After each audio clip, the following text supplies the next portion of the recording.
Welcome to Warcraft Geography, the only series on the internet that has in-depth videos about Warcraft lore. Last time, we covered the Orc campaign, which mostly delved into human events and stories. And this video will follow a very similar theme. The expansion pack, Beyond the Dark Portal, explores Draenor extensively and continues to expand upon the characters involved. The Orcs will soon have their day. In the meantime, the thrilling second chapter of Warcraft 2 starts right now!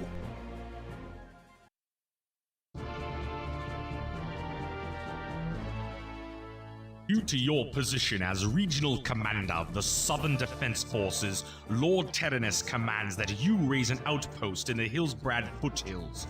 It is rumored that Orcish marauders have been raiding coastal towns in the area, but whether these attacks are part of a greater horde offensive is as yet unknown. Your outpost is to provide food and information for Alliance troops, and as such, should be a community consisting of at least 4 farms. You must also construct a barracks in order to safeguard the Hillsbrad operation. After the destruction of Stormwind, anime protagonist Anduin Lothar attempts to secure a future for the survivors of the First War, gathering the humans that remained and escaping across the Great Sea to the northern lands of Lordaeron. Armed with a +5 to charisma and some pretty good talking points, the Alliance was formed. The 7 human nations, the Wildhammer and Ironforge dwarves, the gnomes of Gnomeregan, and the elves of Quel'Thalas entered into an agreement of, let's not all get butchered by green aliens. Hillsbrad is a no-brainer. This is pretty blatantly Hillsbrad Fields. Even the 2 gold mines in the old map line up with the cavern at Darrow Hill and the Azurlode mine. The official strategy guide makes a pretty interesting point that the town hall present at the beginning of the mission was converted from an old stone mansion, the owner of which has graciously provided his servants and his farm to assist with the efforts of you, the humans' commander.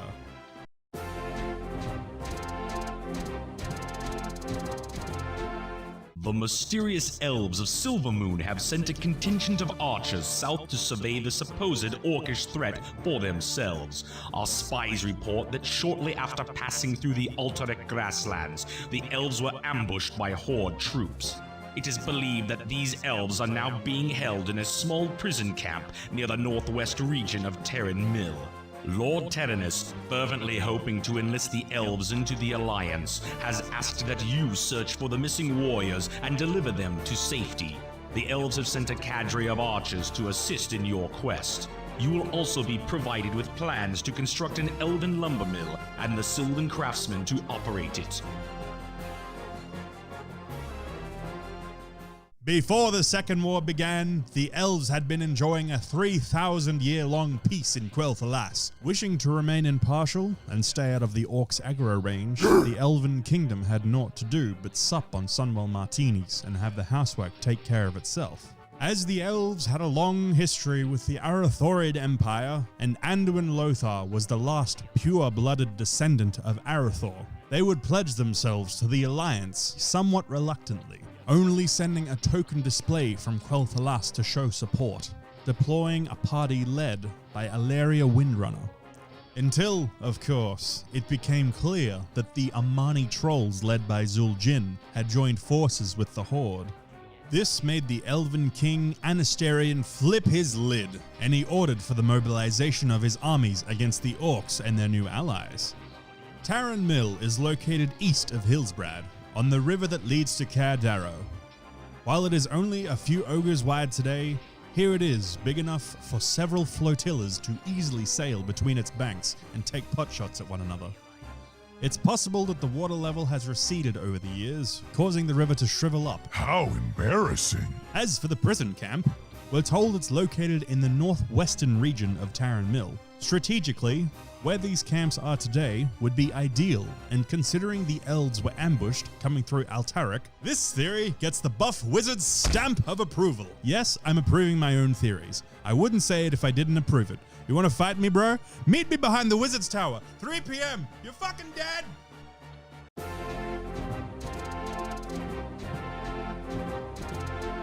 With the safe return of the elves from the loathsome clutches of the orcs, the Council of Silvermoon has resolved to combine the armies of Quel'Thalas with those of the Alliance of Lordaeron.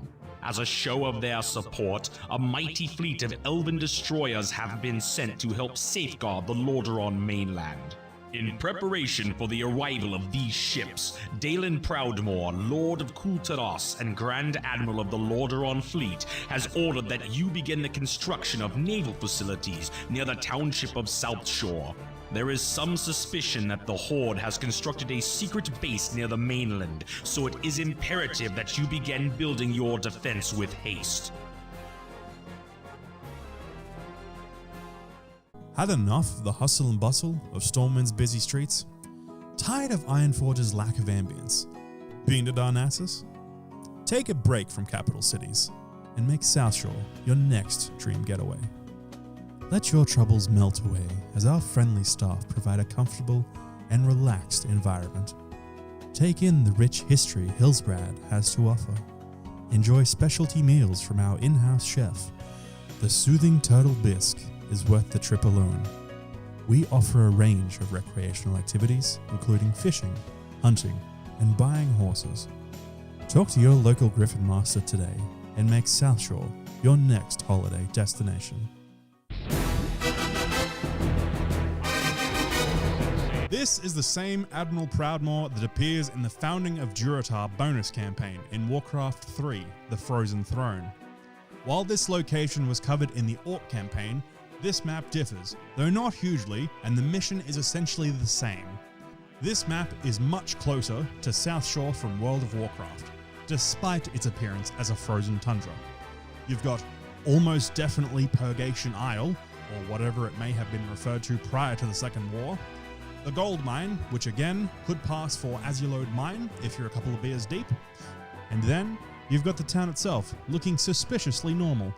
You can even strive to build it to the same specifications as the current day. Well, pre-current day.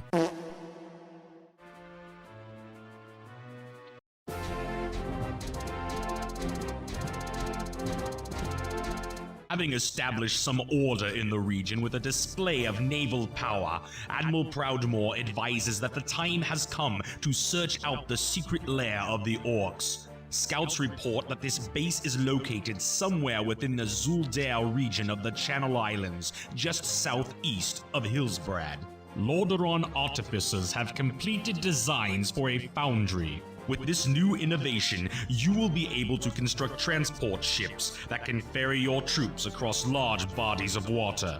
These vessels should provide great assistance in the completion of your task.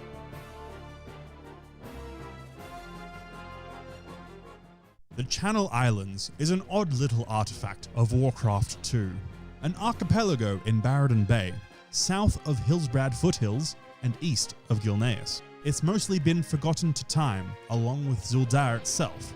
There isn't a great deal to be said about either, other than what takes place in these missions. The Horde's secret staging ground for the first bite into the Second War Sandwich, the Second War Witch. While this is another mission that shares a location with its Horde campaign counterpart, Zul'dare is fairly skint of lore and information.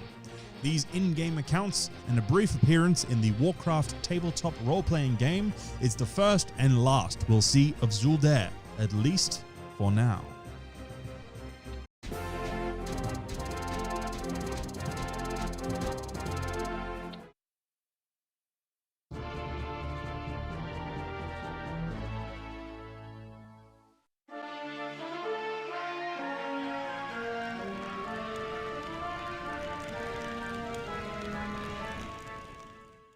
Although the Horde has been driven from the shores of Lordaeron, it has left the townships of Hillsbrad and Southshore in ruins. It is clear that the war will cost the Alliance dearly. Impressed with your victories against the Horde and the destruction of the Zul'dare base, the High Command has decided to dispatch you and your troops to the main battleground. The forces of Stromgarde and Kul'Taras are stationed along the northern border of Modan, fighting to keep the orcs from advancing into southern Lordaeron. An orcish outpost nestled near the ruins of the ancient dwarven city of Dun Modra has repeatedly beaten back Alliance troops and ravaged the surrounding farmlands. You must reclaim the nearby island keep at Barad and then launch an attack upon the outpost.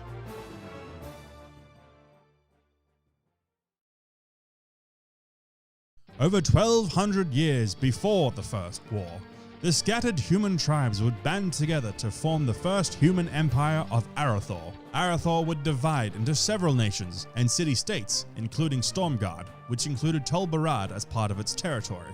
Though the Horde would claim victory over the Battle of Barad following the Cataclysm, the Barad and Wardens would quietly retake the island and begin restoring the prison to its former glory. With Barad and Hold renovated and refurbished, the Bee Wardens started, arresting demons? It's sort of like Violet Hold, except instead of the strongest mages in the world to seal the prison, it's a bunch of bobbies. Alright, you have the right to remain silent. The Barad and Wardens have the backing of the Kirin Tor from Dalaran, and several of the big bads on display were actually transfers from the Violet Hold. The map itself is essentially a cut and paste of the Orc map, with these dramatic changes.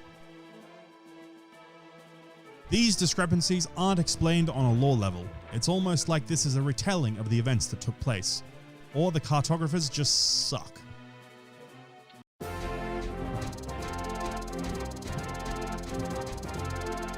Following their defeat at Dun Modra, the Orcs were forced to retreat south across the Fandol Valley to a secondary outpost at Dun Algaz.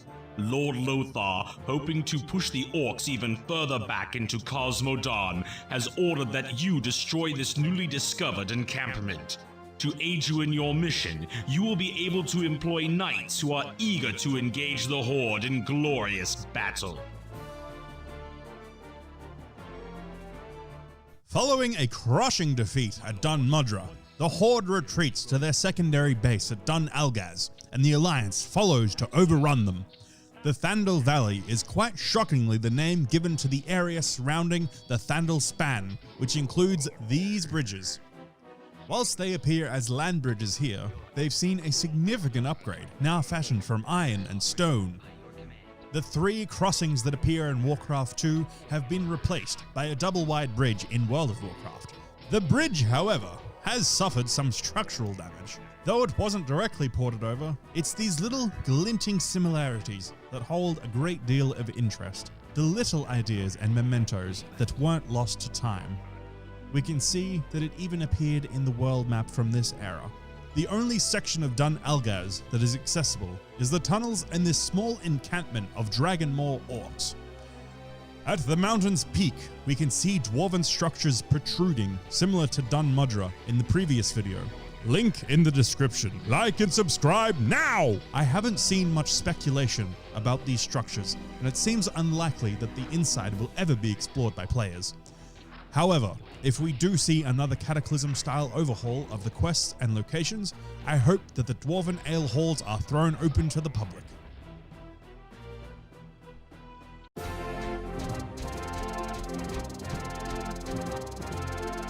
Advanced scouts report that they have located Grim Batol, the primary base of the Horde's refinery operations in Modan.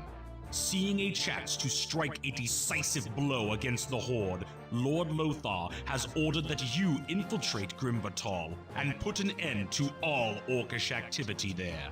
Once Grim Batol has been destroyed, Lothar believes that the Orcs will have no further use for Modan, thus pulling their forces back to the mainland of Azeroth. Victory could secure the shores of Lordaeron and greatly impede the Horde offensive.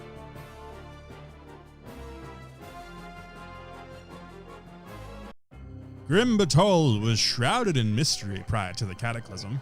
Even those of us who didn't know the lore had seen the area on the game map and had heard the tales. Past the totems of the Darrowmere clan in the eastern wetlands with nae an orc in sight, there are many massive gates. Guarding it, a sundry of elite dragonkin and the huge drake that calls itself Axtras. We fought our way to the peak to find a massive dwarven door, sealed shut. Someday that door will open, lad, and our grand adventures will continue. After the Wildhammer Dwarves abandoned Grim Batol as their home, the Orcs would utilize the area for two things: a massive foundry to ramp up oil production, hello, and a breeding ground for dragons. The Dragonmore Orcs had enslaved the red dragon Alexstrasza and forced the aspect of life to give birth to clutches of eggs that would serve as mounts for the Horde. On the world map of Warcraft 2, the large body of water shown next to Grim Batol lines up nicely with the lock in World of Warcraft. It's another crackpot theory that Grim Batol used to refer to this whole region of Khaz Modan, and in this mission, it's only the Orcish oil foundries that are destroyed. What initially appears as a retcon may just be the name Grim Batol being more specific than it appears in Warcraft 2, Tides of Darkness. Two more things. One, the word help appears in the terrain in an unreachable part of the map in Classic. And two, Grim Batol appears in Warcraft Adventures, and it looks like this.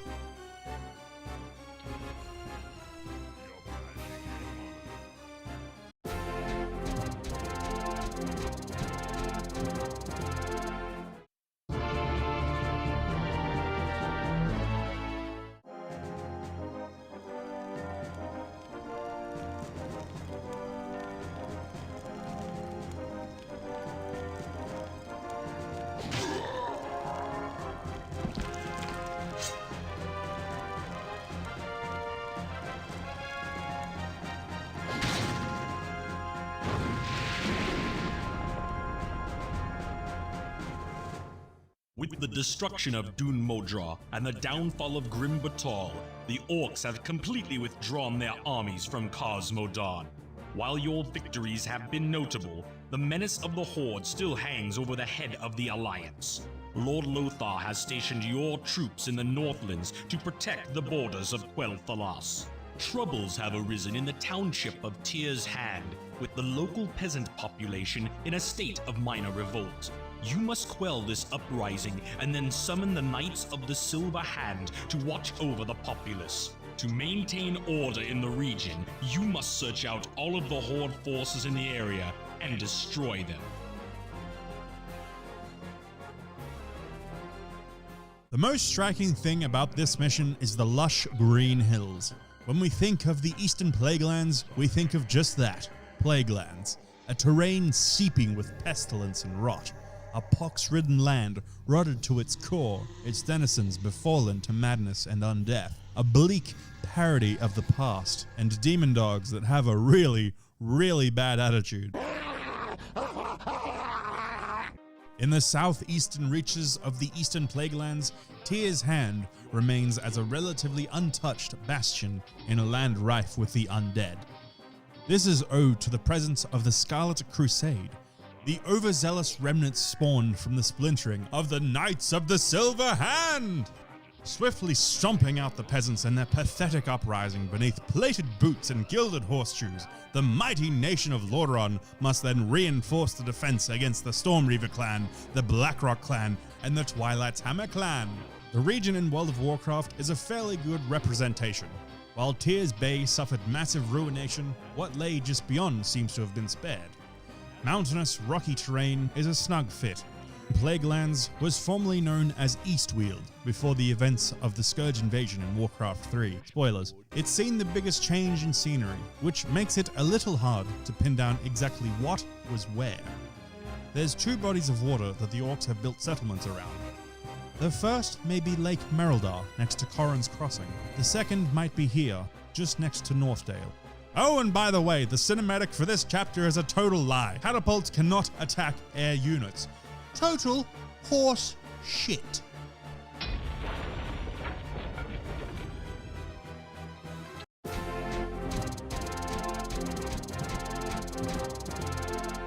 With his paladins keeping vigilant watch over the Northlands, the Archbishop's assistant, Uther Lightbringer of Lordaeron, has come to offer comfort to those who are suffering the misfortunes of war. Lord Lothar has entrusted you with the protection of the Paladin's commander and his entourage as they travel to the island township of Darrowmere.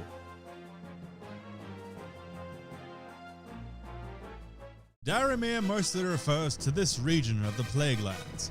taking place in the same area as the runestone of Caer Darrow in the aftermath of the Orc campaign. Caer Darrow itself is faithful to its Skullman's counterpart in World of Warcraft, with its lakefront views, various stone walls, blacksmith, and several dwellings. There is a statue of what appears to be a priest, likely a tribute to the Holy Light and possibly a holdover from Uther's visit in this very mission. While this tiny segment seems to have stood the test of time being quite accurate, the rest of the map has seen some pretty drastic revisions. There are plenty of narrow passages attached to Darrowmere Lake in World of Warcraft, however this configuration of peninsulas is an extreme deviation. Despite all this, it could be that this mission begins with troops being deployed from Darrowshire, sailing up through the river suffering Orc occupation and heading north towards Stratholme, which is where Uther would likely operate from, accompanied by the rest of the Knights of the Silver Hand!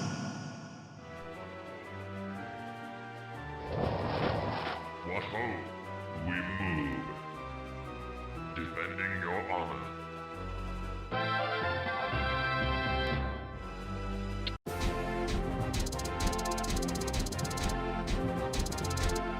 Following the battle at Caer Darrow, a number of renegade Alterac soldiers were captured. A crew of Alterac sailors were also caught assisting the Horde during the battle and have been placed under close guard. Under the edict of Lord Lothar, you are to restrain the prisoners until they can be escorted to the capital of Lordaeron for interrogation.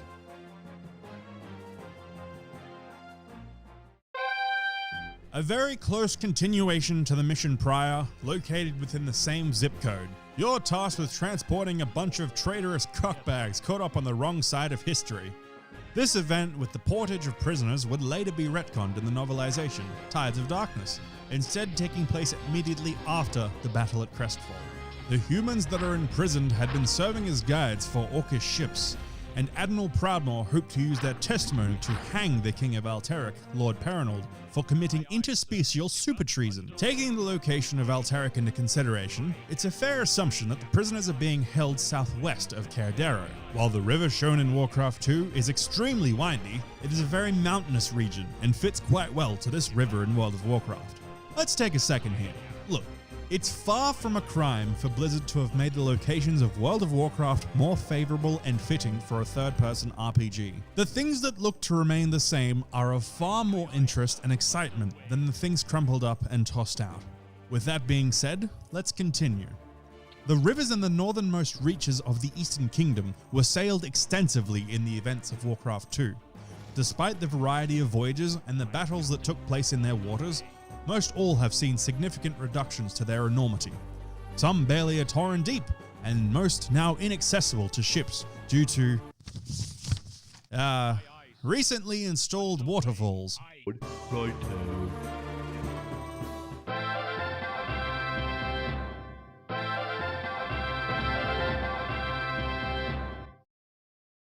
Okay. All right.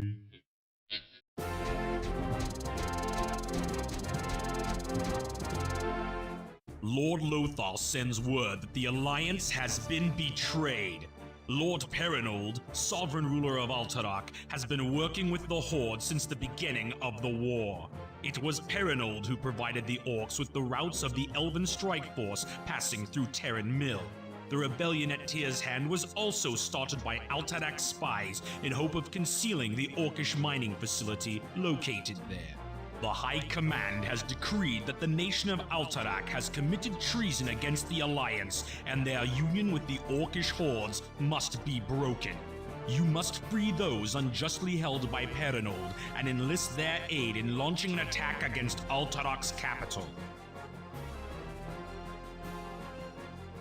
Lord Perinold is a filthy fucking traitor, betraying the alliance he swore an oath to and attempting to deliver them into the hands of off-world, demon blood-fueled baddies. Fortunately, this did not spell the end for the humans and their allies. It did, however, mark the nation of Alterac for death. Justice is swift and doled out in spades, with the mighty city being converted into ruins. The pass through the mountain was closed by Stromgarde. This cut off the Blackrock clan's route to Lordaeron's capital city, meaning the Orcish reinforcements were now in short supply. This, along with Gul'dan's betrayal, forced Warchief Orgrim Doomhammer to call for retreat. Thanks, Wowpedia! While this is clearly Alterac, if we flip the map upside down, we see that where the prisoners are being held matches up closely with Strombrod in World of Warcraft. It could also be Anderhall, though the lack of water suggests otherwise. There doesn't seem to be any information on the place prior to Warcraft 3 either, so it's a shot in the dark, really?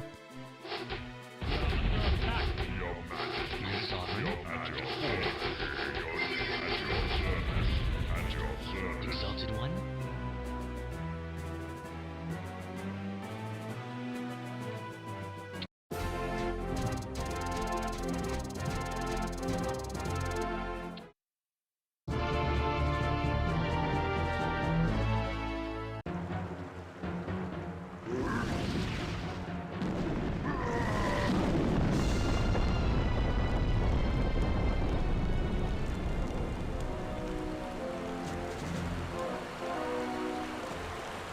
With the destruction of Alterac, the Orcish armies in the north have staged a massive retreat.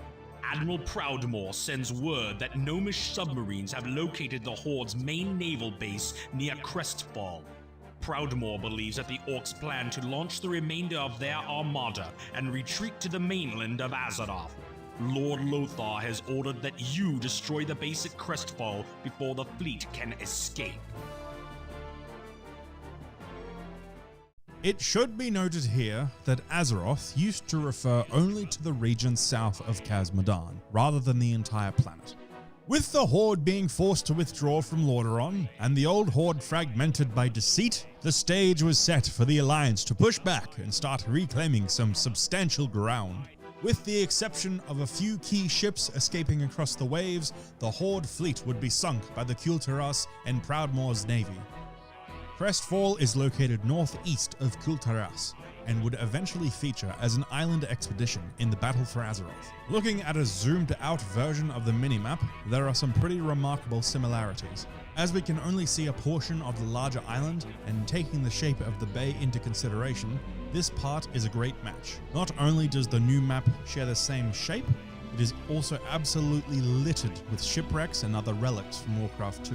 There's remnants of an old Horde base, the bones of a dragon, a Blackrock banner, and most extraordinarily, the corpse of a giant turtle submarine, the scale of which is truly impressive. Seeing these things fully rendered in World of Warcraft is spectacular.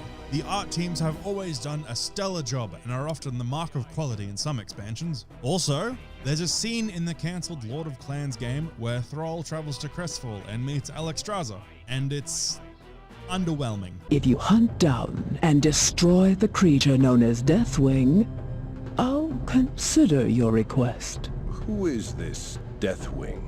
He is the greatest of my sons. Aye, sir. Aye, sir. Aye, underway.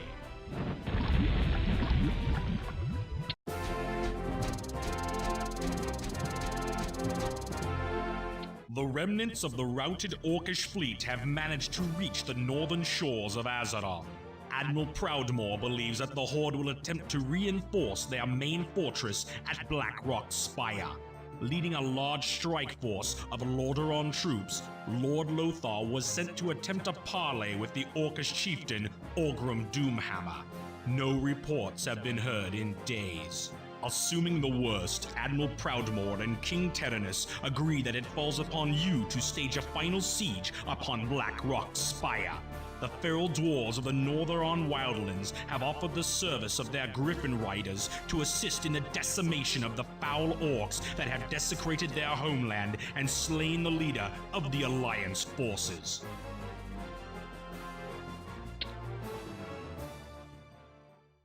The battle at Blackrock Spire is an iconic moment in Warcraft history. A truly bloody event with both armies suffering even more massive casualties after enduring many pitched battles, betrayals, and countless losses. The Horde is demoralized and divided and prepares to make a final stand at Blackrock Spire as the Alliance begins gathering its forces for the climax of the Second War. Lord Anduin Lothar, 57 years of age, the man leading his people to safety from the destruction of Stormwind, rallying the nations of men, elves, and dwarves to stand together against an onslaught, is ambushed along with his knights. He engages in single combat with War Chief Ogrim, but is eventually bested. His skull is crushed by the Orc's namesake weapon, the Doom Hammer. And how does this play out in Warcraft 2?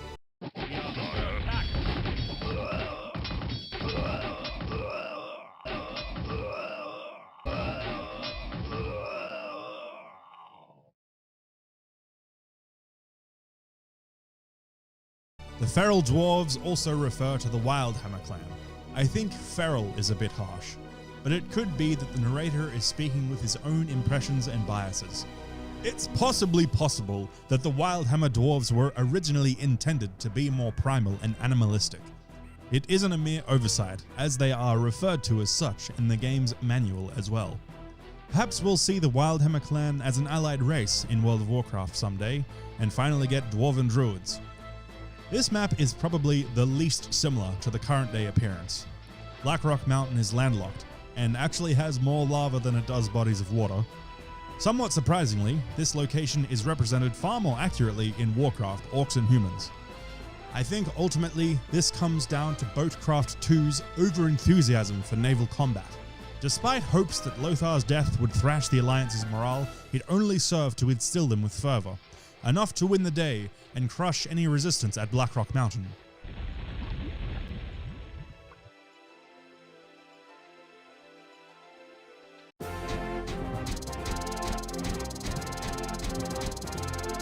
The Orcs have been driven from the Northlands as the hulking remains of Blackrock Spire lay silent amongst the freed lands of Azeroth. The battered remains of the once mighty Horde have rallied to protect their last bastion of hope, the Great Portal. With Lord Lothar dead, you have been given the duty of leading the forces of Lordaeron to ultimate victory over the Horde. A victory that lies with the destruction of the Great Portal itself.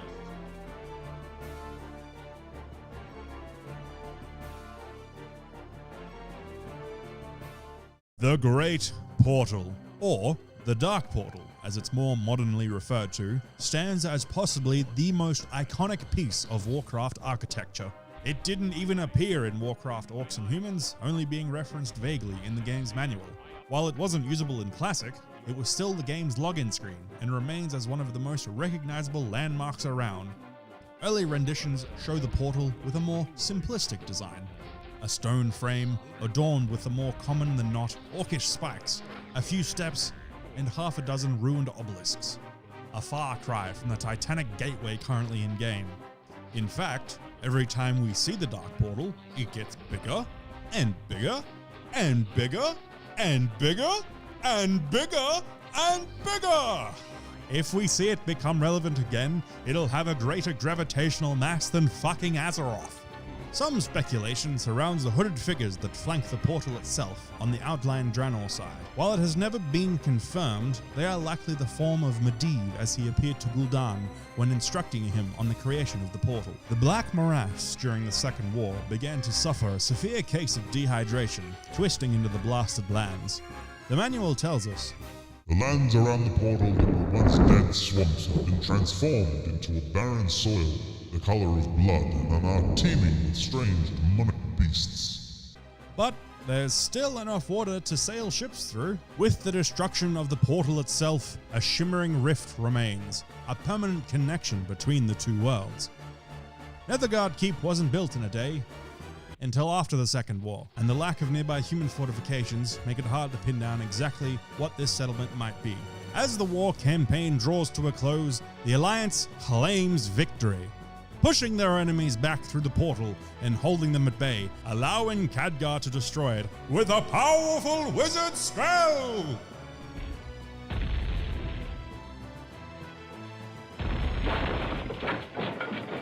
We are under attack.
Quiet settles over the black morass, with the blackened, burning remains of the cursed portal serving as a solemn reminder of the evil that once stood here.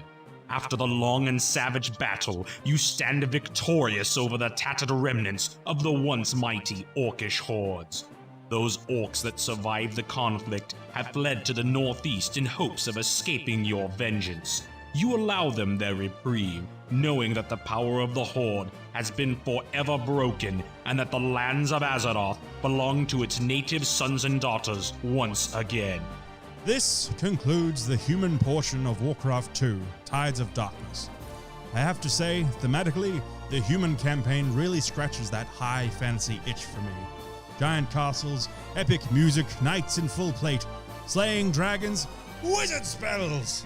It's a bit great. Thank you for your patience while this second part has been in hiatus. More videos coming soon. Transmute that like button. Be kind and farewell.